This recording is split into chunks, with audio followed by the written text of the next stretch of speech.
सकाळी एवढं लवकर उठायचं असतं, कधी कधी तसं होतं. मग जपामध्ये झोप लागण्याची शक्यता असते. मग तेव्हा जर आपण इतरांना जर सांगितलं किंवा आपला व्यवहार असं जर असेल मोकळेपणाचा, तर समोरचा व्यक्ती आपल्याला सांगतो की प्रभूजी उठा. पण प्रभूजीने जेव्हा हात लावला उठायला आणि प्रभूजी जेव्हा म्हणतात हरे कृष्ण हरे राम हरे राम राम राम हरे, असं दाखवतोय की नाही मी झोपलो नव्हतो, मी समाधीमध्ये होतो. तो जर असं दाखवत असेल तर तो बाजूचा व्यक्ती परत आपल्याला उठवणार नाही. याला म्हणतात अधिकार देणं. आणि अर्जुनाने कृष्णांना अशा पद्धतीचा अधिकार दिलेले आहेत. याच्यात फायदा कोणाचा आहे? अर्जुनाचा फायदा आहे. जेव्हा आपण इतरांना अधिकार देतो आणि आपण मोकळेपणाने राहतो तेव्हा फायदा आपला असतो की आपल्या जर काय चुका होत असतील तर ते आपल्याला मार्गदर्शन करतात. आणि इथे अर्जुनाने तो अधिकार दिला. आणि आता ते अर्जुन काय म्हणतात कृष्णांना, मी शिष्यत्व स्वीकारलेलं आहे, कृपया करून मला आता मार्गदर्शन करा. आणि ह्यानंतर आता पुढच्या त्या श्लोकामध्ये म्हणतात की का मी तुम्हाला सांगतोय मला मार्गदर्शन करा, माझं गुरु बना, कारण मला याच्या व्यतिरिक्त अजून कुठलाच मार्ग दिसत नाही आहे. मला याच्या व्यतिरिक्त अजून काहीच मी सुचत नाही. मी एवढं काय तुम्हाला आर्ग्युमेंट केलेत, मी एवढे काय तुम्हाला कारणं दिलेत आणि मी माझी खूप बुद्धी लावण्याचा प्रयत्न केला, पण मला याच्या व्यतिरिक्त काहीच उपाय सापडत नाही.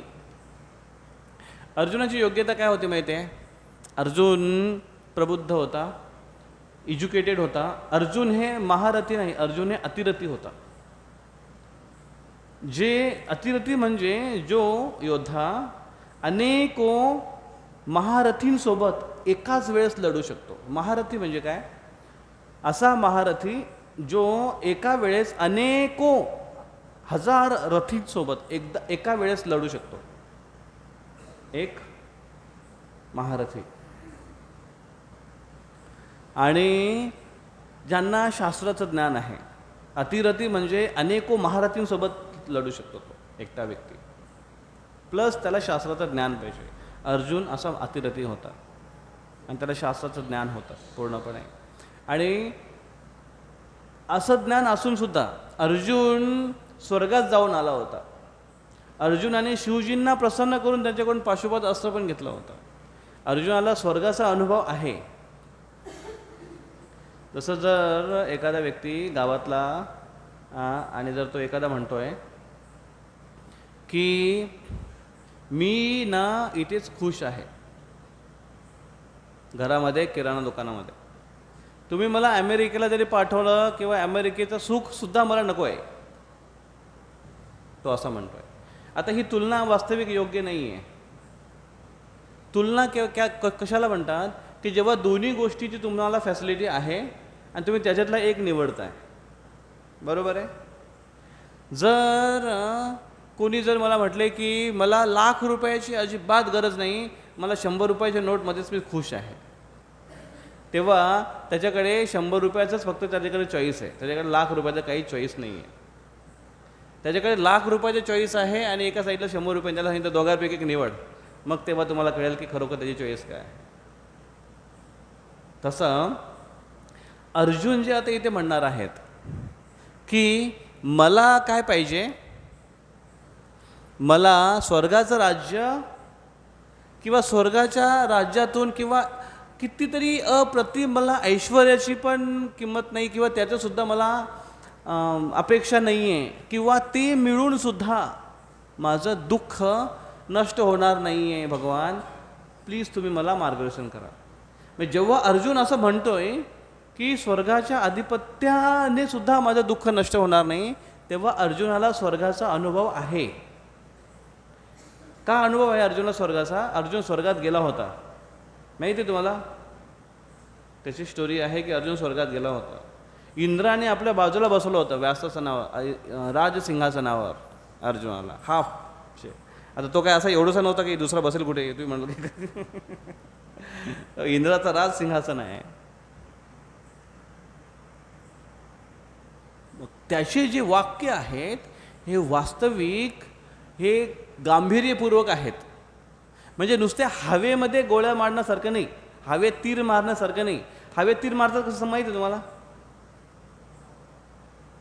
हवेत तीर मारतात माहिती आहे? लागला तर लागला, लागला तर लागला ते. कधी कधी काही लोक फोनवर बोलताना किंवा असे हवेत तीर कधी कधी मारत राहतात, आणि कधी कधी समोरच्या व्यक्तीला लागतो आणि तो म्हणतो की अरे तुम्हाला कसं माहिती?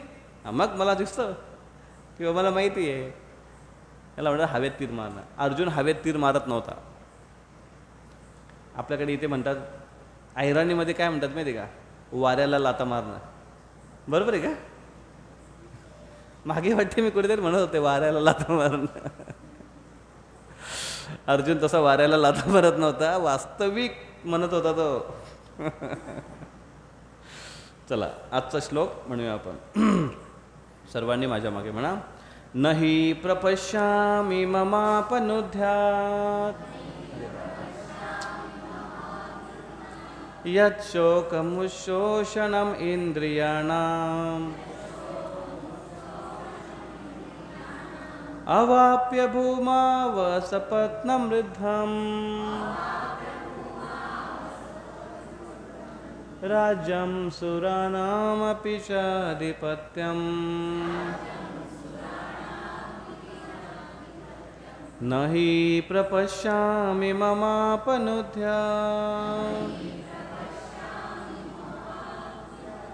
यच्छोकमुच्छोषणम् इंद्रियाणाम् अवाप्य भूमावसपत्नं वृद्धम् राज्यं सुराणामपि चाधिपत्यम् नहि प्रपश्यामि ममापनुद्ध्यात्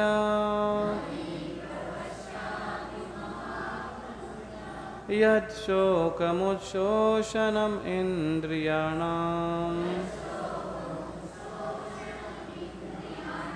अवाप्य भूमावसपत्नं वृद्धम् राज्यं सुराणामपि चाधिपत्यम्.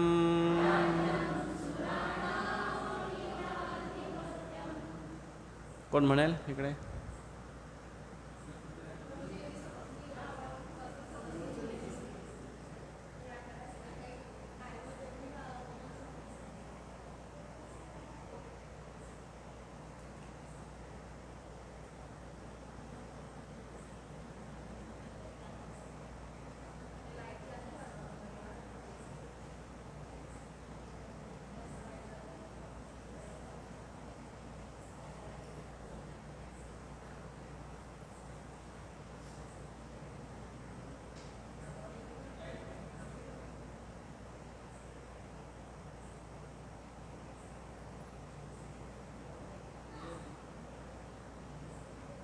अभी ठीक है.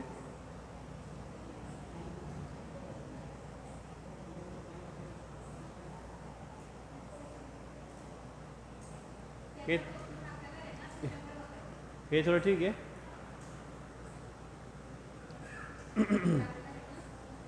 नाही तर प्रोजेक्टरचा त्याचा प्रॉब्लेम झाला आहे.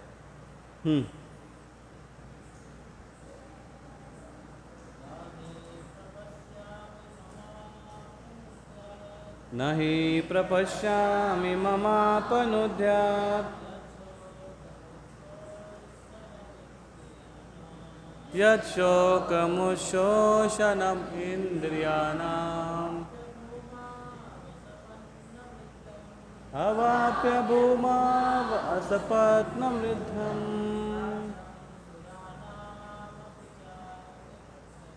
राज्यं सुराणामपि चाधिपत्यम्.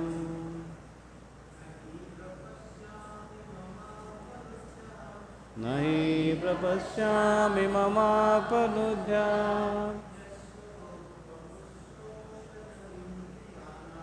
यच्छोकमुच्छोषणम् इंद्रियाणाम् अवाप्य भूमावसपत्नं वृद्धम् राज्यं सुराणामपि चाधिपत्यम्। और कोई बोलना चाहेगा? माता जी।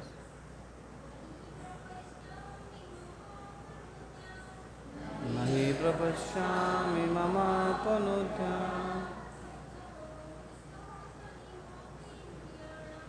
यत्शोकमुच्छोषणम् इन्द्रियाणाम्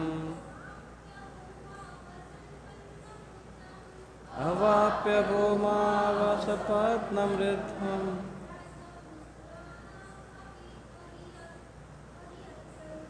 राज्यं सुराणामपि चाधिपत्यम्। अजून और कोई?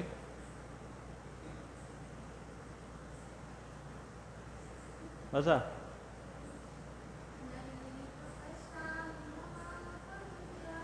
नहि प्रपश्यामि ममापनुद्याम् यत्शोकमुच्छोषणम् इन्द्रियाणाम् अवाप्य भूमावसपत्नमृद्धम् राज्यं सुराणामपि चाधिपत्यम्। न ही प्रपश्यामि ममापनुद्यात्, मला आता काही दिसत नाही आहे. न मी प्रपश्यामी, यालाही चल गोष्ट. न मी प्रपश्यामी, प्रकृष्ट रूपेण पश्यामी, पश्यामी म्हणजे पाहतोय, मला दिसत नाही का आता. प्रपश्यामी मम अपनुद्यात् यत् शोकम उच्छोषणम इंद्रियाणाम. यत् शोकम, हा जो माझा शोक आहे,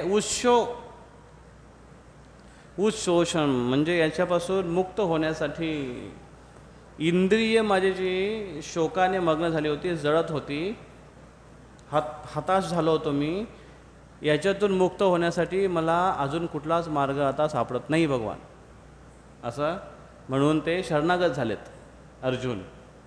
आणि मग पुढे दोन उदाहरणं देतात, कंपॅरिझन, तुलनात्मक. काय? अवाप्य भूमा व असपत्न वृद्धम. मला या भौतिक जगाचं जे सार्वभौमत्व आहे, कसं आहे ते अनरायव्हरली, ते बेटोक, त्याला कुठल्याही प्रकारचं कोणाचं दहशत नाही आहे, असं मला जर राज्य भेटेल. कसलं? भूमाव अवाप्य, असं राज्य मला मिळेल. या पूर्ण भूमीचं राज्य मिळेल, ज्याला कुठल्याही प्रकारचं कोणाचं शत्रुत्व नाही आहे, किंवा असं रायव्हरली ज्याला म्हणतो ते नाही आहे.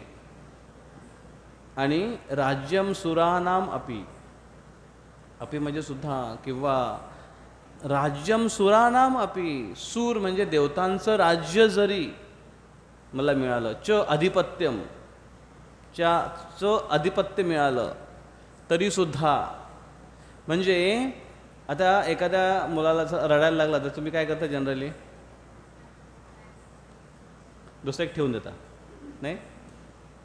अरे चूप ना, देव का एक. कधीपासून जीव खाल्लाय त्याने. एकदा एका ठिकाणी प्रोग्राम होता, आणि त्या प्रोग्राममध्ये कवी संमेलन होतं. आणि त्या कवी संमेलनामध्ये एक मुलगा खूप रडत होता. त्याची आई होती, त्यासोबत तिसोबत एक बाळ होतं, आणि ते रडत होतं खूप. ते जे कवी संमेलनातले जे लेखक होते, त्यांचं नाव होतं प्र.के. अत्रे. माहीत आहे तुम्हाला नाव? ते म्हटले, अहो बाई काय तो रडतोय, द्या त्याच्या एक तोंडात. तुले का हो तुम्ही, तो विचारा रडतोय, लहान बाळ द्या तोंडात द्यायला सांगतोय तुम्ही. ते लाव तोंडात द्या म्हणजे त्याचं दूध तोंडात द्या, म्हणजे तो शांत बसेल. प्र.के. अत्रे. तसं बाळ रडतो, त्याला काय करणार तुम्ही? त्याला काय ते देणार, हे घे, हे घे, बाळ, हे बघे बघे बघे, हे खुळखुळा देणार, डिंग डिंग डिंग डिंग डिंग, हे घे, हे वाजतं टिंग टिंग टिंग टिंग वाजतं, हे घे, किंवा हे घे, हे घे, हे घे, असं काहीतरी करतो नाही का? किंवा हे घे, हे घे, काहीतरी त्याला देण्याचा प्रयत्न करतो, जेणेकरून तो आपलं दुःख विसरतो आणि तो हां मस्त वाटतं, असं करतो की नाही? मग अर्जुनाचं इथे दुःख आहे, अर्जुनाचा शोक आहे, आणि त्या शोकातून मुक्त होण्यासाठी अर्जुनासाठी हे आपल्यासारखे असं डिंग डिंग नाही चालणार. अर्जुन मोठा राजा आहे. मग त्याच्या तुलनेने तो म्हणतोय, राजाच्या तुलनेने म्हणतोय अर्जुन. अर्जुनासाठी सार्वभौमत्व, सम्राटचं स्थान प्राप्त करणं ही त्याच्यासाठी फार मोठी गोष्ट आहे. आणि हे मिळून सुद्धा, आणि त्याच्यामध्ये अनरायव्हरली म्हणजे त्याच्यामध्ये बेटोक साम्राज्य त्याला मिळावं, त्याला मिळालं, तर अर्जुन म्हणतो की हे जरी मला मिळालं ना तरी माझा शोक नष्ट होणार नाही. अजून त्याच्यावरती म्हणतायत की राज्यम सुराणाम अपी, सुरांचं राज्य म्हणजे स्वर्गलोकातलं राज्य. अर्जुन राहून आलेलं तिथे, अर्जुनाने तिथली अवस्था बघितलेली आहे. अर्जुन जेव्हा तिथे गेला होता, एकदा अर्जुनाला बोलवलं होतं. ते निवात कवच म्हणून नावाचे असुर होते, त्यांनी आक्रमण केला होता स्वर्गावर. आणि ते एवढे भयंकर असुर होते ते की ते देवतांना सुद्धा जुमानत नव्हते. मग तिथे त्यावेळेस अर्जुन गेला होता त्यांच्यासोबत फाईट करण्यासाठी. आणि अर्जुनला पण खूप हेवी गेलं ते, पण अर्जुनने त्यांना अशी जबरदस्त त्यांची फायटिंग झाली आणि अर्जुन त्यांना परास्त केलं. म्हणजे तिथलं राज्य कसं आहे, त्याच्यावर पण कसे कसे आक्रमण होतात, आणि तिथला अपुलन्स कसा आहे, तिथला वैभव कसं आहे हे अर्जुनाला माहिती आहे जाऊन आल्यामुळे. जसं मी जर सांगितलं की भुसावळला बघितलेलं आहे मी की भुसावळची काय दशा आहे, आणि पण भुसावळची एक एक गोष्ट मस्त आहे. किंवा मी जर सांगितलं की जामनेरबद्दल की जामनेर असं आहे की जामनेरमध्ये सगळ्यात बेस्ट हे, किंवा जामनेरमध्ये हे असे प्रॉब्लेम आहेत, तर त्या बोलण्यामध्ये काहीतरी अर्थ आहे का? कारण मी दर आठवड्याला इथे येतो, बघतोय, भेटतोय लोकांशी, काहीतरी त्याला तथ्य आहे. पण जर मी असं काही एखाद्या गावाचं नाव घेईन की जे गावच मला माहिती नाही,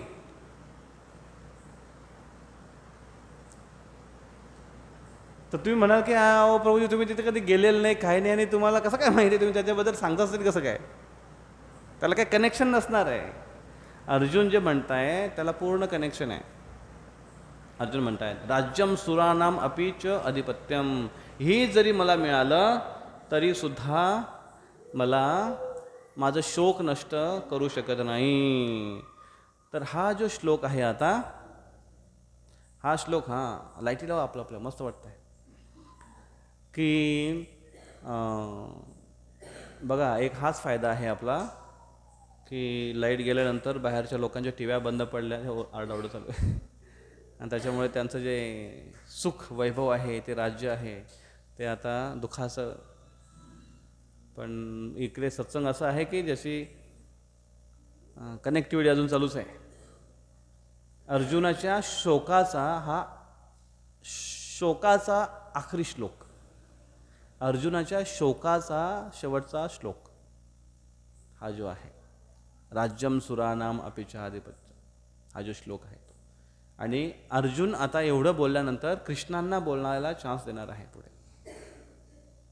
आणि मग कृष्ण काही बोलायला सुरू करतात, आणि कृष्ण ज्या पद्धतीने बोलतायत ते अर्जुनाच्या शोकला आणि त्यांनी जे त्याचे आर्ग्युमेंट्स जे होते, कारण त्यांनी सांगितले होते, त्या सगळ्याचे उत्तर देत कृष्ण पुढे म्हणतात. तर हा आहे अर्जुनाच्या शोकाचा शेवटचा श्लोक. नही प्रपश्यामी मम आपनुद्यात, हा श्लोक आहे. याच्यामध्ये काय आहे, अर्जुनाची एक गोष्ट दिसते की अर्जुन आता पूर्ण शरणागत झालेला आहे, सरेंडर झाला आहे. अर्जुन सरेंडर झाला आहे, पूर्णपणे शरणागत झाला आहे. हे कशावरून सिद्ध झालं? अर्जुनाने याच्या अगोदर काही कारणं दिले, काही आर्ग्युमेंट्स दिले, काही वादविवाद केले, काही कृष्णांना चॅलेंजिंग गोष्टी पण अर्जुन बोलले. आणि एवढं सगळं करून झाल्यानंतर अर्जुन आता शिष्यत्व पत्करतायत आणि कृष्णांसमोर नतमस्तक होत आहेत. आणि हे झाल्यानंतर हे पण म्हणतात की हे भगवान, मी तुम्हाला शरण येतोय, पण त्या व्यतिरिक्त मला जे बाकीचं राज्य किंवा सार्वभौमत्व हे जरी मिळालं तरी माझा संतप्तपणा किंवा माझा जो शोक आहे तो नष्ट होणार नाही, माझे जे प्रॉब्लेम्स आहेत ते सॉल्व्ह होणार नाही. त्याच्यामुळे तुम्हीच एकमेव मला आधार आहात. ही अर्जुनाची अशी त्यांची एक शरणागती किंवा अशी त्यांची अवस्था येते कृष्णासमोर प्रकट होते.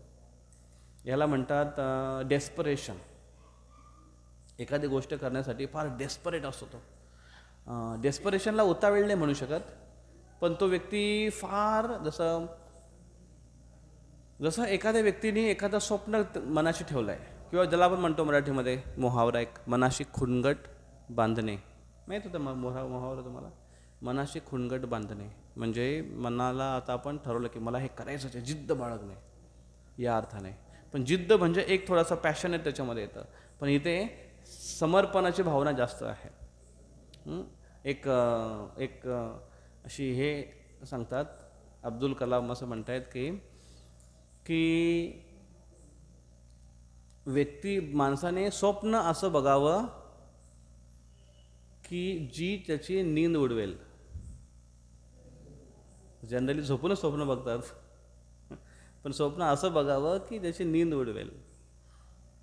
म्हणजे जागतेपणे स्वप्न बघावे की त्याला झोपायला पण वेळ नसायला पाहिजे. म्हणजे याचा अर्थ त्यांनी जे प्लॅनिंग केलेत त्याच्यासाठी तो फार सतर्क आहे आणि खूप क्रियाशील आहे, तो खूप मेहनत करतो त्या गोष्टीसाठी. तर ती इथे अवस्था अर्जुनाची इथे दिसते आपल्याला. आणि अशा डेस्परेशन अवस्थेमधून जेव्हा अर्जुन जातोय, तेव्हा अर्जुनाला जे काय मिळणार आहे त्याच्याप्रती अर्जुन फार सतर्क राहणार आहे. आपण सतर्क केव्हा असतो? तुम्ही जर थोडा विचार केला की लहानपणाच्या एक एक काही सेकंद तुम्ही असा विचार करा की लहानपणापासून आत्तापर्यंत तुमच्या जीवनातले तुम्हाला कुठले कुठले प्रसंग आठवतात. जर तुम्ही 15 सेकंद त्याच्यावर विचार केला की लहानपणापासून तुम्हाला कुठले कुठले तुमचे प्रसंग आठवतात, तर तुम्हाला त्या प्रसंगापैकी असे प्रसंग तुम्हाला आठवतील की जे हृदयाला जास्त भिडलेले आहेत. ज्या प्रसंगामध्ये तुम्हाला काहीतरी सिरियसनेस त्या प्रसंगामध्ये आहे, असे प्रसंग तुम्हाला आठवतील लहानपणातले. 5 वर्षाच्या अवस्थेत, लहानपणापासून 0 पासून 5 वर्षापर्यंत जर तुम्ही प्रसंग आठवाल तर काय प्रसंग तुम्हाला आठवतील? काय प्रसंग होतं? आता मला एक प्रसंग आठवतो. अजून काय मला कधी आठवतं का की मी लहानपणी होतो आणि मी पाळण्यामध्ये असं नाही हॅ करत होतो, मला भूक लागली असं कधी आठवतं आहे का? ते काहीच नाही आठवणार, कारण ते एवढं महत्त्वाचं नाही आहे. पण त्याच्यानंतर थोडं मोठं झाल्यानंतर काय आठवतं मला काय आठवतं का की तो शेजारचा आला आणि त्याने माझी एक झापड मारली? कधी आठवतं ते? साध्या गोष्टी. पण काय आठवेल? काहीतरी अशी गोष्ट आठवेल की जी, जसं मला आठवतं आहे की आम्ही दिवाळीमध्ये मी खूप घाबरायचो फटाक्या फोडायला. आता दिवाळी येणार आहे, खूप घाबरायचो त्या फटाक्यांना आणि त्याचं फाटकन वाजतात आणि जे छोटी असायची त्याला लवंगी पण लवंगी माहिती आहे का? लवंगीच म्हणतात ते बारीक असायची. मग घरामध्ये आणून द्यायचे आणि वडील द्यायचे. मग माझा मोठा भाऊ होता, तो म्हणतो की याला नाही वाजवत आहेत, मला दे. म्हटलं नाही मला पाहिजे.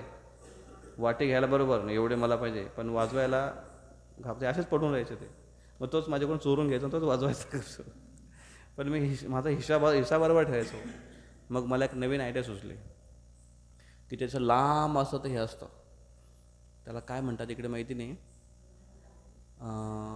पांढरा असं हे असं काय दंडा धांडा, आणि एकदम असं नरम असतो तो, पेटायला पटकन पेटतो तो, माहिती आहे? ते अशी लांब अशी काडी एवढीसारखी अशी बोट एवढी जाळीत असायची, अशी लांब पांढरी अशी असतात, ते आम्ही घ्यायचो. त्याचा ॲक्च्युली काय उपयोग करतात माहिती आहे का? ते झाडात ते लावतात, त्याची एक शेतीसारखी होते आणि त्याला कापतात, त्याच्यानंतर त्याला पाण्यात भिजत ठेवतात आणि त्याच्यावरचं हे निघतं. इकडे पण आंबडी म्हणतात त्याला, तिकडे पण आंबडी म्हणतात, इकडे आंबडी म्हणतात. त्या आंबट लागतं ते ॲक्च्युली खायला, ती भाजी पण करतात आंबाडी. त्याला असं पांढरं मोठं फूल येतं.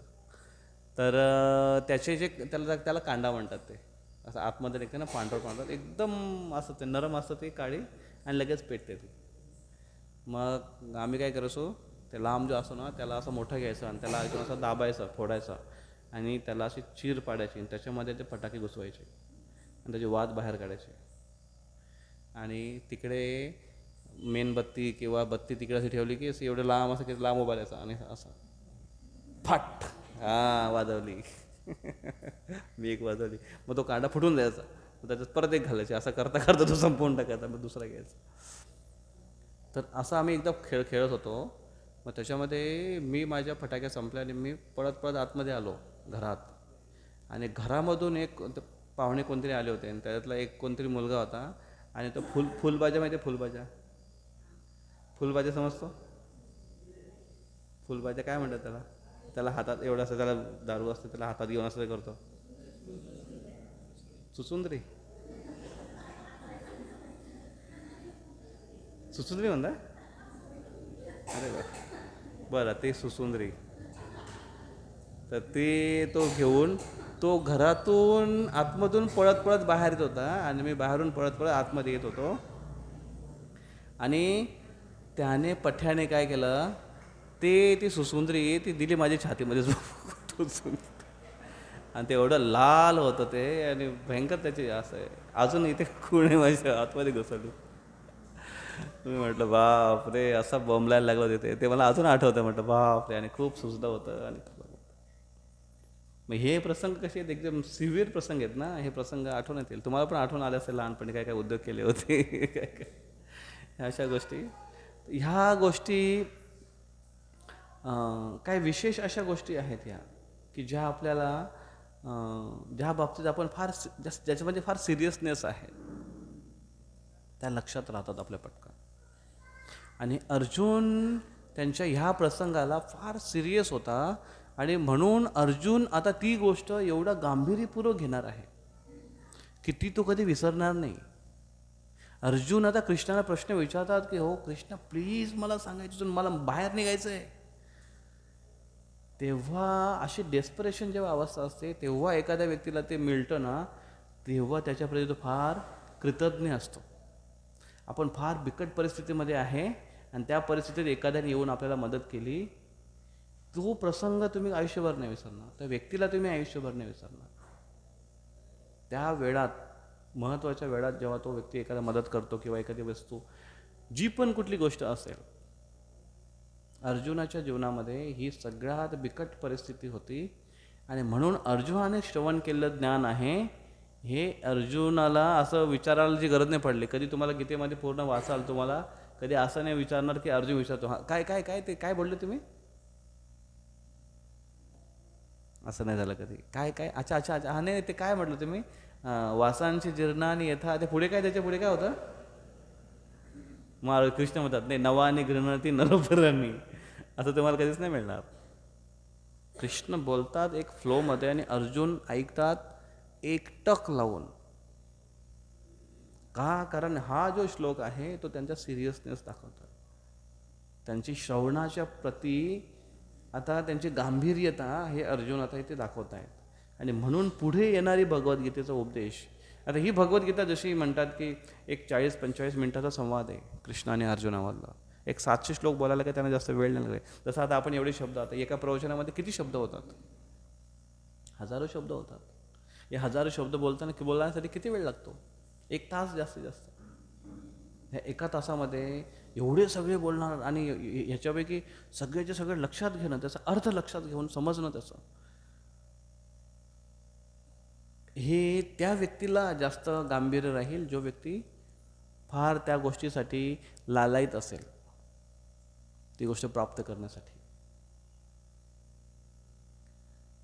अशी अवस्था श्रोत्याची असायला पाहिजे. एक श्रोता कसा असायला पाहिजे याची पूर्वतयारी ही आहे. आणि तसा जर श्रोता असेल तर तो ते दिलेलं ज्ञान आहे, याला म्हणतात सारग्राही वैष्णव. 2 प्रकारचे वैष्णव असतात, एक सारग्राही आणि एक भारवाही. भारवाही वैष्णव कसा असतो माहिती आहे, तो भारवाही वैष्णव असतो ना, तो श्लोक लक्षात ठेवेल, जोक्स लक्षात ठेवेल. तो नाही, सारग्राही ते लक्षात ठेवत नाही असं नाही, तो ह्या गोष्टी लक्षात ठेवेल. आणि पण पूर्ण प्रवचन किंवा जे ऐकलं त्याने त्याचा उद्देश काय आहे आणि त्याचं ॲप्लिकेशन काय आहे जीवनामध्ये, हे तो मिस करेल.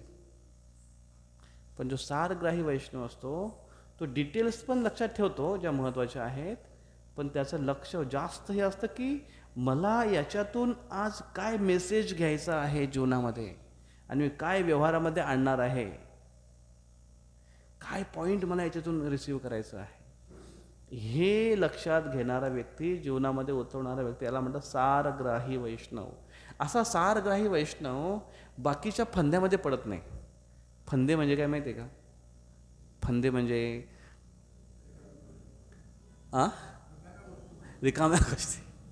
फंदे म्हणजे रिकाम्या गोष्टी, रिकामी चर्चा, रिकामे वादविवाद, रिकामे कानाफुसी, रिकामे काय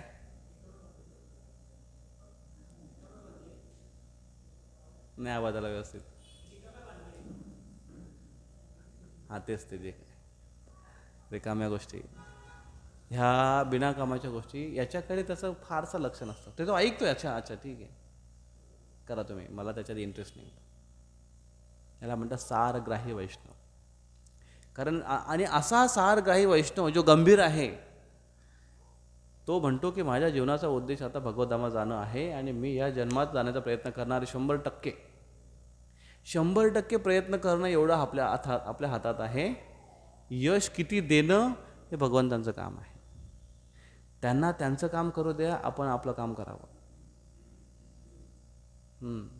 आपण आपलं काम केलं पाहिजे, बाकीचं म्हणून म्हणतात की do your best and then leave the rest to Krishna. Krishna म्हणतात की तू तुझं 100% आउटपुट दे, बाकी त्याचे 100% आउटपुट, 100% तुझा प्रयत्न कर, त्याच्यानंतर काय होईल ते मी बघेन. आणि भगवंत आपल्याला ॲश्युरन्स देतात, कर्मण्यवाधिकारस्य मा फलेषु कदाचन. तुम्ही 100% तुमचं कर्तव्य करा, कार्य करा. तुम्हाला मिळणारं आउटपुट आहे ते कृष्णाच्या हातात आहे आणि ते कृष्ण देणार, त्यांचं काम ते करणार. म्हणून ही गांभीर्यता इथे सांगितलेली आहे. आणि त्या गांभीर्याने अर्जुनाने ते श्रवण केलं. त्याच गांभीर्याने परीक्षित महाराज श्रवण करायला बसलेत. 7 दिवसाची मुदत दिलेली आहे. 7 दिवसाची मुदत, काय वॅरंटी कार्ड नाही त्याच्यामध्ये, काय गॅरंटी कार्ड नाही. 7 दिवस प्रोडक्शन तुम्ही घेतला चायना माल, 7 दिवस चालेल. बोललं 7 दिवस, 7 दिवसाची मुदत आहे. कसा वापरणार तुम्ही प्रोजेक्ट, ती वस्तू कशी वापरणार, काळजीपूर्वक वापरणार. 7 दिवसाची फक्त मुदत दिलेली आहे. आणि त्याच्यामुळे घेणारा उपदेश जे आहे ते बसले तिथे आणि ते उपदेश करतायत. आणि काय आपल्याला श्रवण करायचं आहे, गांभीर्यपूर्वक श्रवण करणार, त्याला म्हणतात गंभीरता. मग वैष्णवाचा एक गुण आहे सिरियसनेस, गांभीर्य. तो आपल्या जीवनामध्ये आणि आपल्या भक्तीमध्ये गंभीर असतो. भक्तीत गंभीर असणं म्हणजे काय माहिती आहे? भक्तीत गंभीर असणं म्हणजे दिलेल्या नियमावलीवर तो ठाम असतो.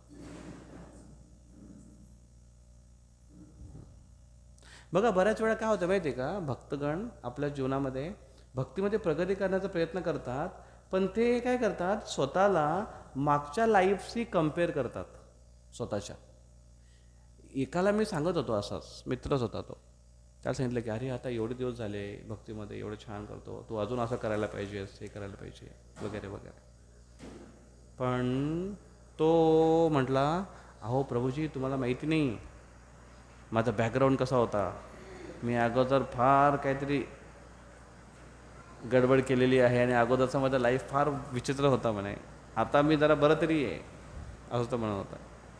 म्हणजे ठीक आहे, पण मग तू मागचं जर कम्पॅरिझन जास्त करत असेल की मी पहिले तरी कसा होतो आता तरी बरं आहे, अरे असं जर कम्पेअर करत आलं की पहिले तरी मी कसं होतो, तर मग तुला आता पुढे निघायला काय चान्स आहे किती? कारण तू त्याच्यामध्ये समाधानी आहेस की पहिले तर मी कसं तरी होतो. आलं लक्षात? पहिले मी कसं तरी होतो, आता थोडं बरं आहे, मग थोडंच का बरं, अजून तर प्रयत्न करायला पाहिजेत.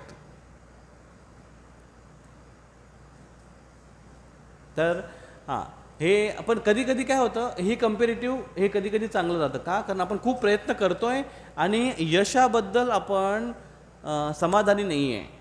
त्यावेळेस आपण जेव्हा मागे बघतोय तेव्हा आपल्याला वाटतं की अरे नाही, कमीत कमी एवढं तरी परिवर्तन झालं आहे, त्याच्यासाठी ते ठीक आहे. पण आपली जी प्रगती आहे तिच्याप्रती समाधानी राहून हा विचार करणं की बघू हळूहळू जाऊ थांब माहिती ना, जाऊ थांबमध्ये आमच्यासोबत आमच्या कॉलेजला एक मित्र होता, तो सांगत होता की आम्ही क्रिकेट खेळत होतो क्रिकेट, आणि क्रिकेट खेळताना आमच्या याच्यामध्ये एक मुलगा होता, एक प्लेयर होता. तो बाउंड्रीवर जायचा फिल्डिंग करायला, आणि बॅट्समॅननी एखादा जोरात शॉट मारला आणि तो बॉल त्याच्या जवळून जर जात असेल तर तो काय म्हणायचं माहिती आहे का, फोरत्ती फोरत्ती फोरत्ती, म्हणजे तो फोरत जाणार आहे 100%, आडून काय फायदा नाही. आणि बाकीची मुलं त्याला म्हणजे अरे पकड पकड अडवतो, नाही नाही नाही फोरत्ती. असं फोरत्ती करत राहिला तर तो कसं काय अडवणार, त्याला बाउंड्री ठेवून फायदा काय त्या मुलाला. तसं कधी कधी आपल्या जीवनामध्ये अशा काही काही गोष्टी घडतात आणि आपल्याला असं वाटतं की काय ते होणारच आहे, ते असंच मी असंच आहे किंवा नाही जमणार ते मला, आणि आपण जर असंच स्वतःला म्हणू की फोरत्ती, तर सुधारण्याचा काही चान्स नाही. त्याला म्हणतात MNH.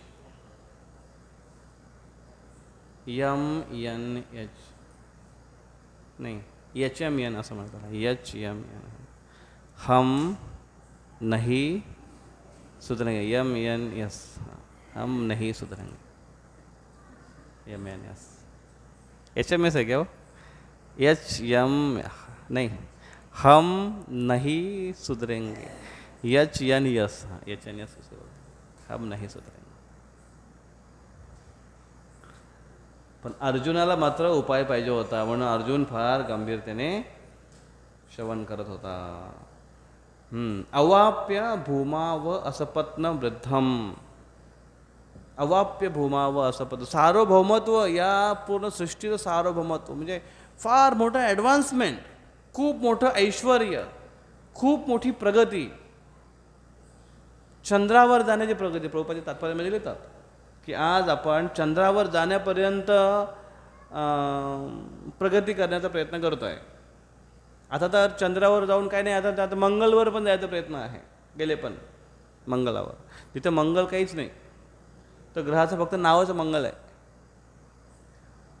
सर्वात जास्त अशुभ जर ग्रह असेल तर त्याला मंगल म्हणतात. आणि त्याच्यावर जाऊन काय करणार बाबा, इथे पृथ्वीवर बॉम्बस्फोट चालू केले, आज चालू आहे सध्या न्यूज.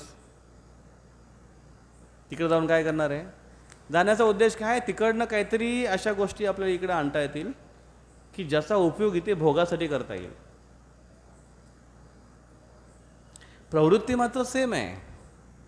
प्रवृत्ती जर सेम असेल, मागे एक व्हिडिओ बनला होता एकाने की भारताचा, आपण चंद्रयान 3 गेलं ना, त्याच्यानंतर एकाने व्हिडिओ बनला होता की भारत आता चंद्रावर पोहोचला आहे. मग चंद्रावर पोहोचल्यानंतर तिथे ते असे तर ते लोक असे फिरतायत, तर तिथे वेगळ्या वेगळ्या ठिकाणी स्टॉल लावले आहेत. एक तर म्हणतात ते चाय चाय चाय चाय, चंद्रावर चाय चाय, दुसरा म्हणतो वडा वडा वडा वडा. म्हणजे हे तेच आहे, म्हणजे प्रवृत्ती तीच आहे. तिथे गेला तरी पण तो चाय चायने वडा वडाच करणार आहे. पण चाय चाय तरी ठीक आहे, पण चाय चाय जर भांडणामध्ये चाय चाय करायला लागला तर अजून ती प्रवृत्ती वाईट आहे. आधुनिक प्रगती जी आहे ती व्यक्तीला कुठे घेऊन चालली आज,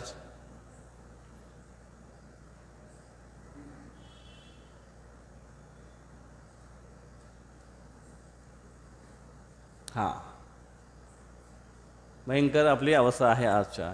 टेक्नॉलॉजी जरी वाढत असेल तरी प्रॉब्लेम आपल्याला खूप जास्त वाढत आहेत सध्या. मग ही जी आपली दिशा आहे ती का सही दिशा आहे, याला म्हणतात रॅट रेस प्रगती किंवा कट थ्रोट कॉम्पिटिशन याला म्हणतात. आणि ही प्रगती आज खरोखर, जसं तुम्हाला माहिती आहे ती एक स्टोरी की प्रत्येक देशाने आपल्या देशातलं सगळ्यात बेस्ट काय एक आहे मॉडेल ते घेऊन आले होते. आणि आपल्या भारतातला पण एक गेला होता. तो काय घेऊन गेला माहिती आहे, एका भांड्यामध्ये खूप सारे खेकडं होते आणि त्याच्यावर झाकण पण नव्हता, तो त्याने आणून ठेवला तिथे. आणि लोक तिथले म्हणतात अरे इथं झाकण ठेवा, बाहेर निघतील. बाहेर बोले अजिबात बाहेर निघणार नाही, काही टेन्शन घेऊ नका. तिथे का बाहेर निघणार आहे माहीत तुम्हाला, एकमेकाचे पाय खेचता येते आणि एक पर गेला की त्याला पाय खाली खेचत. ते बोले आमच्या देशामध्ये अशी प्रवृत्ती आहे सध्या. पाय खेचणं. कितीतरी प्रगती झाली आज. गगनचुंबी इमारत आहे पण नगण्य माणुसकी आहे. बडे बडे रस्ते आहेत पण संकुचित दृष्टी आहे. मोठे मोठे घर आहेत पण फॅमिली छोट्या छोट्या होत चालल्या. तो आजकाल काय करणार. अधिक सुविधा आहे पण वेळच नाही. आज बिचारा वडापाव खाऊन दिवस काढतोय. कुकिंग करायला वेळ कुठे एवढा. अधिक मोठ्या मोठ्या पदव्या आहेत पण वृत्ती मात्र पशुवृत्तीच आहे. दुसऱ्याचा नियम साधण्याचीच प्रवृत्ती आहे. त्याच्यामुळे आज अधिक औषधी कम स्वास्थ्य, या गोष्टी खऱ्या आहेत आज. आणि त्याच्यामुळे इथे एक रेशिओ दिला आहे की हे फॉन्ट मॅच नाही झाल्यामुळे असं दिसतं. हिंसा, बेरोजगारी, हत्या, आत्महत्या, व्यभिचार, मानसिक तणाव, बलात्कार, तलाक आणि ह्या सगळ्या गोष्टी आज वाढत चालल्यात. इथे दिसत नाही. या सगळ्या गोष्टी आज वाढत चालल्यात. रेशिओ आहे तो वाढत्या दिशेने चालला आहे. कुठल्या दिशेने चालला आहे हा? ह्या सगळ्या प्रॉब्लेमच्या दिशेने चालला आहे. मग काय आपण खरोखरी प्रगती करतोय का? नाही. आपल्याकडे हिंसा जास्त वाढत चालले, युद्धाचे प्रसंग वाढत चालले. आता बघितलं तुम्ही युद्ध, आतंकवाद, आता झाली होती बंगाल फाईल. बघितलं बंगाल फाईल? नाही बघितलं. त्याच्यामध्ये ते प्रोमोमध्येच भरपूर काय काय दिसतं. कितीतरी हिंसा झाली होती. याच्यापूर्वी आल्या होत्या काश्मीर फाईल. नरसंहार नाही, जातीसंहार. ह्या सगळ्या गोष्टी कशा होतात? ह्या गोष्टी प्रगतीचे लक्षण आहेत? नाही, प्रगतीचे लक्षण नाही आहे. अमेरिकेमध्ये गुन्हेगारीचा रेशिओ या पद्धतीने वाढतो आहे. कुठल्या वर्षी कसं होतं तो दिल्ली ते 2000 पर्यंत. त्याच्यानंतर जास्त जे हे सगळ्या रायफली आहेत, तो माणूस उभा आहे देते ना, या सगळ्या रायफल्स आहेत. या सगळ्या गोष्टी वाढत आहेत. का हे सगळं होतं? Speed without direction. कुठे चाललाय? Don't ask. वेळ नाही मला सांगायला कुठे चाललाय. कुठे चाललाय? चाललोय मी, विचार करायला वेळ नाही आहे. कसं चाललोय मी? स्पीड, हाय स्पीडने चाललोय. त्याच्यामुळे आजची जी गती आहे ती दुर्गती आहे. Efficiency is doing thing right. Actually कसं पाहिजे ते?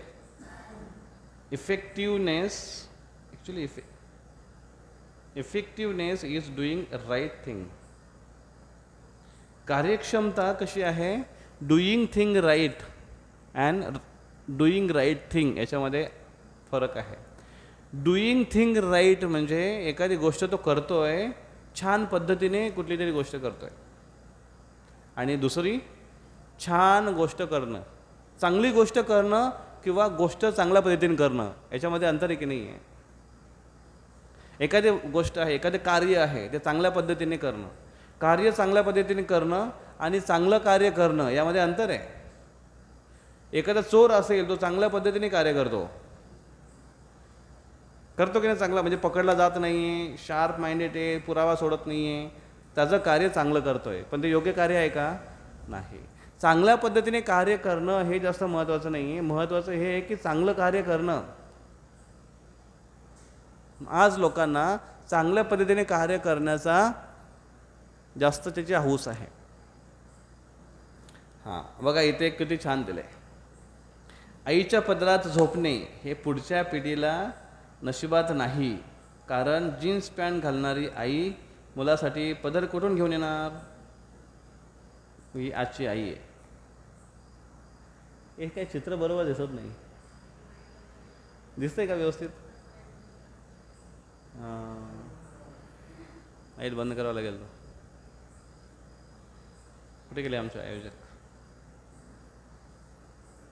म्हणजे असं हे सगळं काय माहिती, पिक्चरचे कसलं आहे काय माहिती चित्र. हा पण ती मुलगी आहे, तिने जीन्स घातले आणि तो शर्ट घातला आहे, तो पण बटणं उलटे लावलेत. त्याच्यानंतर तिच्या हातात सिगरेट आहे आणि तोंडातून धूर बाहेर निघतोय आणि आजूबाजूचे लोक बघतायत आणि ते म्हणतात की वा, किती सुधारणा आहे आज जगामध्ये.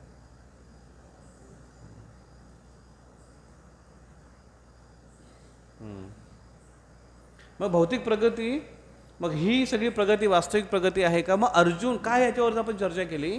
अर्जुन ह्या गोष्टी अगोदरच म्हटलेल्या आहेत की ह्या प्रगतीमध्ये मी पूर्ण एक्सपर्ट, म्हणजे 100% जरी याच्यामध्ये मी एक्सपर्टी मिळवली किंवा मी पूर्ण जगाचं जरी राज्य प्राप्त केलं तरीसुद्धा माझा शोक याच्याने नष्ट होणार नाही, हे अर्जुन पहिल्यांदाच सांगतायत.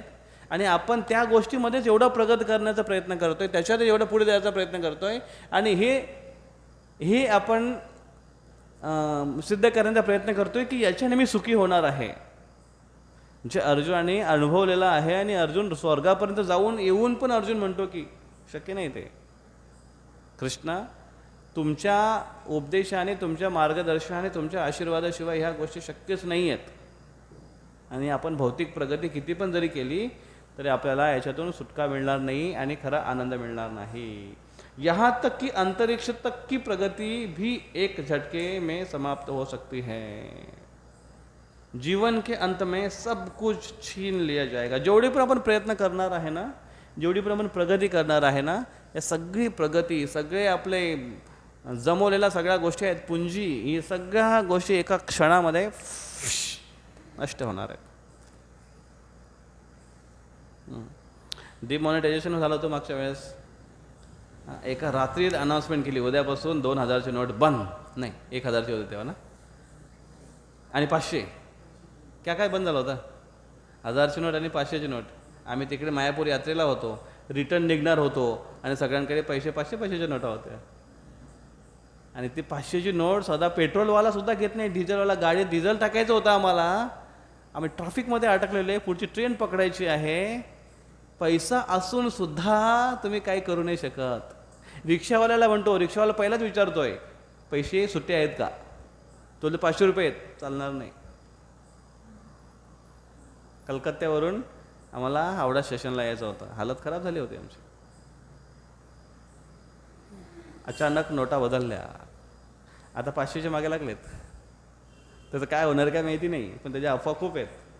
500चं नोटाचे असं होईल, तसं होईल, तसं होईल, तसं होईल. काय आहे आपल्याकडे, काय आहे आपलं? पूर्वी इंग्रजांच्या वेळात तेव्हा एकेका व्यक्तीकडे एवढी मोठी मोठी प्रॉपर्टी असायची, जमिनी असायच्या, मोठे मोठे सावकार होऊन बसलेत, खूप सारी प्रॉपर्टी त्यांच्याकडे, खूप सारी जागा आहे, जमिनी त्यांच्याकडे. आणि सरकारचा नियम आला अचानक, काय, कसेल त्याची शेती. आणि जो कसायला सुरुवात केली, जो त्याची राखण करतो, जो त्याच्यावर मध्ये उत्पन्न काढतोय, त्याच्या नावावर ते व्हायला लागलं शेती. एकाच्या व्यक्तीचं नाव असण्यापेक्षा बाकीच्या नावावर व्हायला लागलं. Suddenly change. काय करणार आहे तुम्ही? एक मोठा मुष्टियोद्धा होता, बॉक्सर, मोहम्मद अली. आणि तो एवढा जबरदस्त फाईट खेळायचा तो. आणि त्याचे असा एका फाईटमध्ये तो नॉकआउट करायचा डायरेक्ट समोरच्या व्यक्तीला. आणि त्याला एवढा ओव्हर कॉन्फिडन्स होता की तो जिंकल्यानंतर काय म्हणायचं माहिती आहे का, I am the greatest, I am the greatest, असे त्याचे व्हिडिओज आहेत, तुम्ही बघा तुम्ही यूट्यूबवर, I am the greatest Muhammad Ali. आणि पॅरालाइज झालं त्याला, वन साईड पूर्ण निकाम. मग आता तो खेळामधून बाहेर आला. पण मग पुढचं जेव्हा ऑलिम्पिक होतं तेव्हा या माजींना मत दिलं जातं ना, थोडंसं काय म्हणतो आपण त्याला, एक मान दिला जातो, माजी असतात त्यांना. मग त्यावेळेस त्याला बोलवलं. माजी खेळाडू, मुष्टियोद्धा, पहलवान, जगज्जेता यांच्याकडून आपण ऑलिम्पिकची मशाल पेटवणार आहे. आणि ती मशाल हातात त्याला उचलता येत नाही, उजव्या हाताने करायचं आहे ना. ती मशाल त्याच्या हातात दिली आणि तो हात त्याने दुसऱ्या हाताने पकडला आणि 2 लोकांनी पकडून ती मशाल लावली. जो म्हणत होता आय एम द ग्रेटेस्ट, त्याला एकदा रिपोर्टरने विचारलं की तुमचे फार वाक्य आहेत आय एम द ग्रेटेस्ट, तुमचं काय मत आहे याच्यावर, आता तुमची अशी हालत आहे. तो काय म्हटलं माहिती आहे का, मी आतासुद्धा म्हणेन I am the greatest, but not boxer, I am the greatest फूल.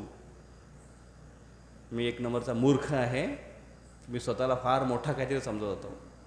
एका क्षणामध्ये दुनिया पलटते. या भौतिक जगामध्ये काय स्थिरता आहे, काय स्थैर्य आहे?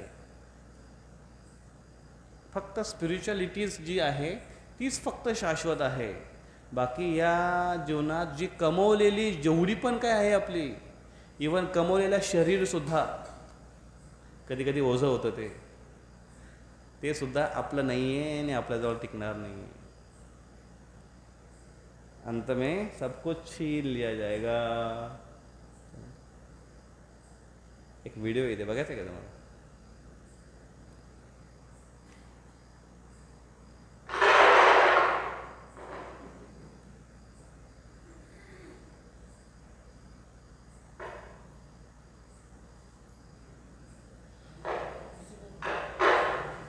इसी को उठाओ तो वो उधर हिल जाएगा. देखते, काही जास्त आवाज तर नाही त्याला, फक्त बघण्यासारखं आहे. Sí, pues nos salimos del conde. Ah, exacto, güey. Sí.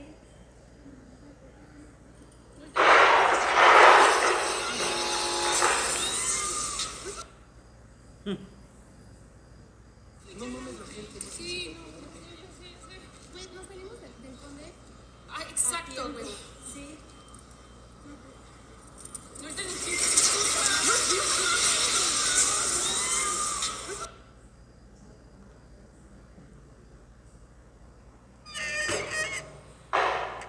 Earthquake. एका क्षणात एक महिला पहाटी लवकर उठली ती आणि तिला व्हायब्रेट व्हायला लागलं काहीतरी, पहाटी 3:30-4च्या आसपास. आणि ती बघते की पुरी दुनिया झोपले, पूर्ण कॉलनी झोपलेली आहे. शहरामध्ये कुठल्या तरी एका शहरामध्ये घडलं होतं. आणि एकदम असं व्हायब्रेट व्हायला लागलं. ती उठली आणि उठल्यानंतर तिला भांडेबिंडे पडताना वाटायला, तिला वाटलं 100% आता भूकंप येणार आहे. आणि ती बाहेर निघाली घरातून, आणि बाहेर निघून ती रोडवर बघते की कुणीच नाही. आणि तिला एवढा रिलीफ वाटला, बाजूला एखाद्या रोडच्या कडेला एका ठिकाणी तिला एवढा रिलीफ वाटला की बाप रे, की ह्या पूर्ण कॉलनीमध्ये मी एकटीच अशी बाई आहे की जिला माहीत आहे की भूकंप येणार आहे आणि मी एकटीच वाचणार आहे. आणि असा विचार करतानाच बाजूचं घर तिच्या अंगावर कोसळलं. म्हणजे ती मरण्यासाठी बाहेर आली होती.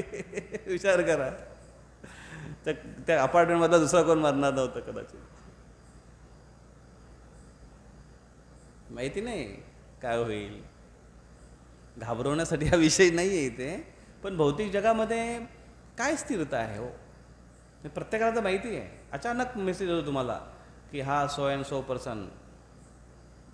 आणि हार्ट अटॅक आज फार कॉमन झालेत ना. हार्ट अटॅक खूप कॉमन झालेत आज. कितीतरी लोक हार्ट अटॅकमध्ये मरत आहेत. काय त्यांना काय रात्री झोपला, सकाळी उठलाच नाही. त्याच्यामुळे हे जे दुःख आहे आपलं, हे राज्यम सुरानाम अपि चाधिपत्यम.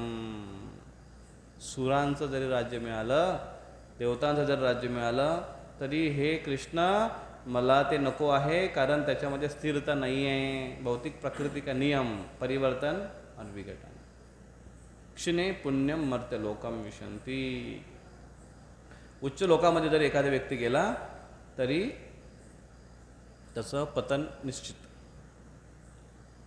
उच्च लोकामध्ये गेला तरी तो तिथे त्याचं पुण्य असेल तोपर्यंत राहील तो स्वर्ग लोकामध्ये. त्याच्यानंतर त्याचं परत खाली त्याला यावं लागेल, परत त्याचं पतन होईल. तिथे पण स्थिरता नाही आहे. आणि जरी आपण गेलो आपल्या भौतिक प्रगतीने, तरी शेवटी आपली प्रवृत्ती तीच आहे. तिथे जाऊन पण आपण चायच करणार आहे. मग भौतिक प्रगती बरोबर आहे की चुकीची आहे? Material advancement cannot remove miseries. भौतिक प्रगती ही आपले प्रॉब्लेम सॉल्व करणार नाही. कुठले प्रॉब्लेम? मिझरीज. आपले आदिदैविक, आदिभौतिक, आध्यात्मिक, जन्म, मृत्यू, जरा, व्याधी या गोष्टी आपल्या ते कमी करणार नाही. Cannot remove our material miseries, but can make miseries comfortable. जेव्हा जेव्हा चर्चा चालू होती की पैसा हा आपला प्रॉब्लेम सॉल्व करू शकत नाही, भौतिक प्रगती प्रॉब्लेम सॉल्व करू शकत नाही, तर तेव्हा एका भक्ताने सांगितलं की पण प्रभूजी at least material advancement can make our misery comfortable. आपली जी प्रॉब्लेम्स आहेत ते थोडंसं कम्फर्टेबल, थोडं समजलं तुम्हाला, कम्फर्टेबल बनू शकतो थोडंसं. प्रॉब्लेम आहेत पण थोडं सगळे सोबत बसून प्रॉब्लेम झेलू, थोडासा गप्पा मारून आणि असं करू, थोडं दुःख विसरून असं काहीतरी करून तेवढं करता येईल कदाचित. जसं एखाद्याला फार दुःख होतं आहे किंवा त्याचं फार हे होतं आहे तर मग थोडं ॲनेस्थेशिया मारला देते की ते आता बधीर झालं, मग आता काय दिसणार नाही, ते आता काही जाणवणार नाही, ते जाणवणार नाही. म्हणजे म्हणजे पेन किलर घेणं हे काय उपाय नाही आहे ॲक्च्युली. हे काय दवा आहे का पेन किलर? पण मग काय करणार, ते सहन होत नाही आहे. दातांचं जर असेल तुमचं, खास करून दाढ झाली ती असं डोकं खराब करून टाकतं, असं डोकं होतं ते. आणि हे दुःख असं पण आहे की काय कराल काय तुम्ही, काय थोबाडात माराल की दात काय कराल काय, दात दुखायला लागल्यावर ना असं होतं की काय करू काय याला. तसं कधी कधी मन असं करतं ना की काहीतरीच करतं आणि एकदम मिजरेबल करतं आणि असं वाटतं की काय करू रे, याला कुठे आहे, याला कुठे, काय करणार तुम्ही सांगा, काहीच नाही करू शकत. समोर दिसता तर तुम्ही माराल त्याला, मन दिसत नाही आहे. म्हणून भौतिक प्रगती किती पण जरी केली आपण तरी आपले प्रॉब्लेम सॉल्व्ह नाही करणार. अशा पद्धतीने अर्जुन इथे म्हणत आहेत की इथे काही एक उदाहरणं आहेत की आपण किती जरी प्रयत्न केले आणि किती वेगळ्या वेगळ्या प्रकारचे आपण उपाय जरी इथे हे केलेत तरी आपले प्रॉब्लेम सॉल्व्ह होणार नाही. मग त्याच्यामध्ये आध्यात्मिक याच्यामध्ये पण काही शास्त्र दिलेत. जसं इथे म्हटलेलं बघा, आध्यात्मिक ज्ञान हमारा धन बढ़ाता है. आपले प्रॉब्लेम सॉल्व्ह करतं. धन आणि द्रव्य याच्यामध्ये थोडासा फरक सांगितलेला आहे. धन आणि द्रव्य. एक लहानपणी मी एक सुविचार पाठ केला होता, 8वीला असताना की 10वीला असताना. म्हणजे आम्हाला असं होतं की सकाळी प्रार्थना व्हायची, प्रार्थनेनंतर रोज एका मुलाने एक सुविचार म्हणायचा, पाठ करून यायचा. तुम्ही पण असं केलं असेल ना? तर तो सुविचार माझ्या लक्षात आहे असून, तर मी समोर आलो, लगेच बोललो मस्तपैकी. माणसाला द्रव्याची इच्छा नसते, परंतु तीच इच्छा माणसाला पशु बनवते. मग आमचे सर होते, वा वा वा वा. मला त्याचा काहीच अर्थ माहिती नाही. द्रव्य म्हणजे काय, द्रव्य म्हणजे पाणी हे द्रव्यासारखं असतं, म्हणजे पाणी हे द्राव आहे एवढं फक्त माहिती होतं, लिक्विड आपण त्याला म्हणतो. मनुष्याला द्रव्याची इच्छा असते, परंतु तीच इच्छा माणसाला सॉरी मनुष्याला नाही, पशूंना, चुकीचं बोललो मी. पशूंना द्रव्याची इच्छा नसते, परंतु तीच इच्छा माणसाला पशु बनवते. हा सुविचार येतो. पशूंना द्रव्याची इच्छा नसते, परंतु तीच इच्छा माणसाला पशु बनवते. द्रव्य म्हणजे संपत्ती. पशूंना त्याचं काय, मागे मी तुम्हाला स्टोरी सांगितली होती बघा, एका वाघाला 1 रुपया मिळाला सर्कशीतला, नाही माहिती, सांगितलं होते मागच्या वेळेस. सर्कशीतला वाघ नाचल्यानंतर खूप लोक पैसे पाठवतात, फेकतात. तर असाच एकदा पैसे फेकता फेकता 1 रुपया त्याच्या पिंजऱ्यामध्ये गेला. त्याच्या मनामध्ये विचार आला की लोक खूप बोलत आहेत की खूप माणसं पैसे खातात, ते पैसा नक्की खातात तरी कसे काय, मी पण खाऊन बघतो. मग त्याने तो 1 रुपया खाल्ला वाघाने. जंगलाचा राजा आहे आणि 1 रुपया खाल्ला आणि रात्रभर गडबडा लोळतोय तो, त्याचं पोट एवढं दुखायला लागलं. 1 रुपया आहे असं गडबडा लोळतोय. आणि सकाळी त्या यांनी बघितलं की अरे वाघाला काहीतरी झालं आहे. आणि मग त्याने बघितलं आणि त्याला समजलं की पोटात काहीतरी आहे याच्या. आणि मग त्याने त्याला असं काहीतरी खाऊ घातलं लिक्विड. जसं मुलांना पैसा गेल्यावर काय करता, मग त्याला केळी खूप खाऊ घालतात, मग त्या केळ्यांच्या सोबत तसं वाघाला काहीतरी खाऊ घातलं. आणि त्याच्यानंतर तो पैसा जेव्हा बाहेर निघाला तेव्हा वाघ म्हटला, बाप रे, 1 रुपया पचवता म्हणजे हालत खराब झाली. हे लोक एवढे पैसे कसे खातात. माणसांची खरोखर कॅपॅसिटी बाबा पचवण्याची. तर तशी माणसाला ती पशु बनवते वास्तविक द्रव्याची इच्छा. द्रव्य म्हणजे ज्याच्यामध्ये जे गॅजेट्स असतात किंवा जे आपण सुख उपभोगी वस्तू जमा करतो. आणि धन म्हणजे ज्याचं व्हॅल्यूज रोज वाढत जातं, त्याला वास्तविक धन म्हणतात. किंवा जे आपलं व्हॅल्यू वाढवतं त्याला धन म्हणतात. आणि द्रव्य ज्याचं व्हॅल्यूज घटत जातात. कुठल्या कुठल्या अशा वस्तू जसे व्हॅल्यूज घटत जाते?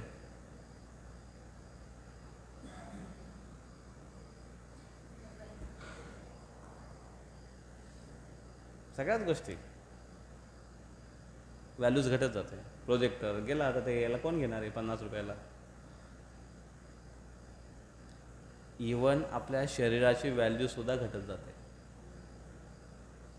घटते की नाही? घटते की नाही? किती पण कर्तबगारी माणूस असू द्या, मोठा असू द्या. एक मुलगा आहे 40-45 वर्षाचा झाला, खूप पैसा आहे, नोकरी पण चांगली आहे, लग्नच जुळत नाही. का? दिसायला एकदम मस्त आहे, गोरा पाण आहे एकदम. प्रोग्राम नंतर विचारू नका मला, तपास नका सांगू कुठला. पण लग्नच जमत नाही. का? त्या बॉडीची व्हॅल्यूज आता कमी होत चालले. 45 झाले त्याचे आता, नाही शक्य त्याला. मुली शोधतो पण मुलगी पण विचारते की अरे एवढा पैसा आहे ते, पण वय त्याचं एवढं वाढलं आहे. आणि उलटं केलं तर मुलीचं पण तसंच होतं. सगळ्यात अगोदर तर वय विचारतात, बॉडीची पण किंमत घटते हळूहळू.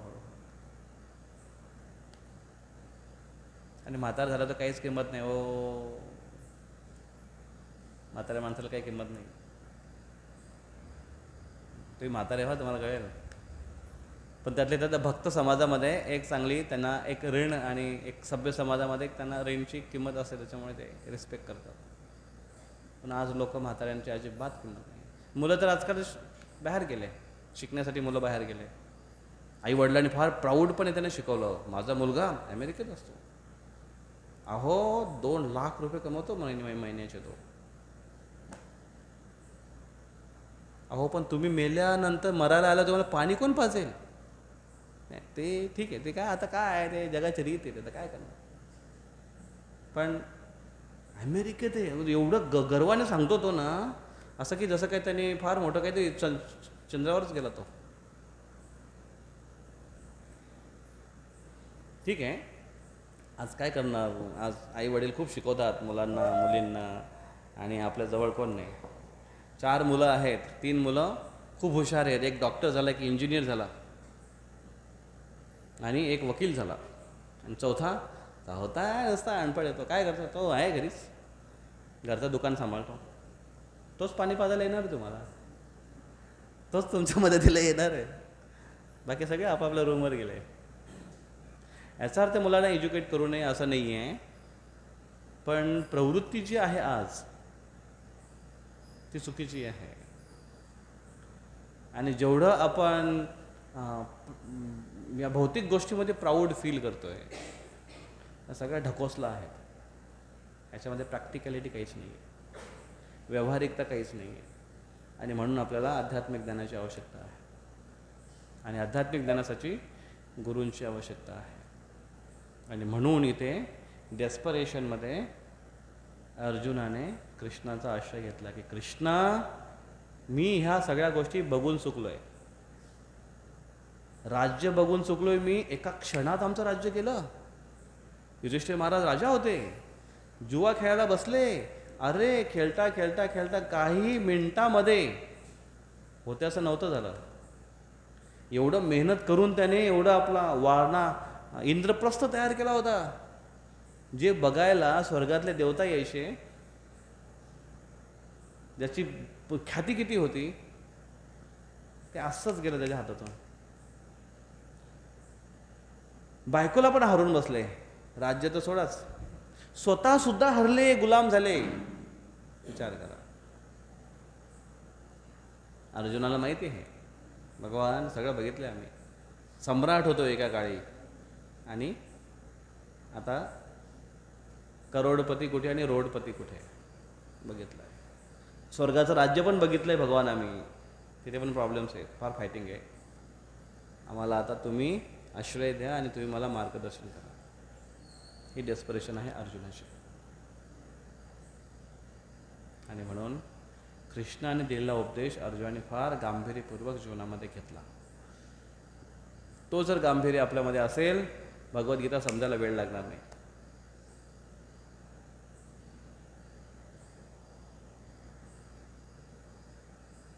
हरे कृष्ण. कोणाचा काय प्रश्न आहे?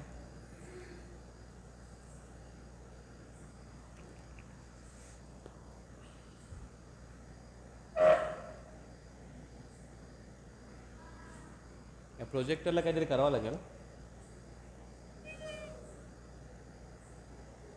आज कोण काय अनाउन्समेंट आहे? कुठे गेले बाकी सगळे? कुकिंग झालं नाही अजून? तिकडे कोण आहे? सुदर्शन तिकडे काय करतं?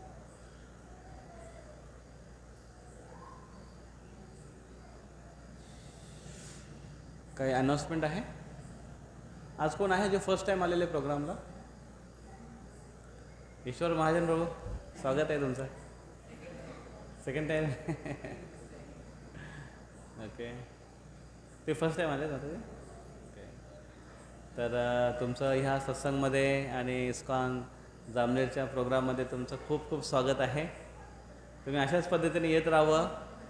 आणि आम्ही श्री श्री राधा मुरलीधरजी, गौरनीताई, प्रभुपादजी यांच्या चरणी प्रार्थना करतोय की तुमची भक्तिमय जीवनाची सुरुवात खूप चांगल्या पद्धतीने होवो आणि तुम्ही अशाच पद्धतीने भक्तीत प्रगती करत राहो, ही भगवंताच्या चरणी प्रार्थना. तुम्ही असंच प्रोग्रामला या आणि आमच्या सगळ्या भक्तांचा उत्साह वाढवा. ह्या नवीन भक्तांचं आपण स्वागत करूया. 3 वेळा मोठ्याने हरे कृष्ण महामंत्र म्हणून, हरी बोल म्हणून, हरी बोल, हरी बोल, हरी बोल. तर खूप खूप धन्यवाद तुमचे. आणि काय अनाउन्समेंट आहेत आपले? पुढचा एक रविवार आहे जिथे हा प्रोग्राम होईल. त्याच्यानंतर 7 तारखेपासून म्हणजे पुढच्या महिन्यात कार्तिक महिना येतो. कार्तिक महिना म्हणजे 7 तारखेला कोजागिरी आहे, शरद पौर्णिमा, आणि तेव्हापासून कार्तिक महिना सुरू होतो. कार्तिक महिन्यात आपण इथे दीपदान करणार आहे. आणि कार्तिक महिन्यात प्रोग्राम अरेंज केले होते मागच्या वर्षी आपण. यावर्षी पण कसे कसे करायचे. पण एवढं मात्र नक्कीच लक्षात ठेवा की कार्तिक महिन्यातला एक पण प्रोग्राम मिस नका करू. कार्तिक महिन्यामध्ये राधाराणीची विशेष कृपा, राधाराणींचा महिना आहे तो. त्या महिन्यामध्ये आपण सत्संग केलं, त्या महिन्यामध्ये आपण दीपदान केलं. आपल्याला त्याचं महात्म्य किती आहे याची कल्पना पण कधी राहणार नाही, एवढं त्याचं महात्म्य आहे. तर त्यामुळे कार्तिक महिन्यातले सत्संग सगळ्यांनी, कार्तिक महिन्याचं काय आताच सुरू कंटिन्यूशन याला करा आणि जास्तीत जास्त लोकांना सांगण्याचा प्रयत्न करा की कार्तिक महिन्यात कमीत कमी त्या महिन्यात तरी या. पुढच्या आठवड्यापासून सर्वांना सांगायला सुरू करा, जेणेकरून सर्वांना याचा लाभ मिळाला पाहिजे.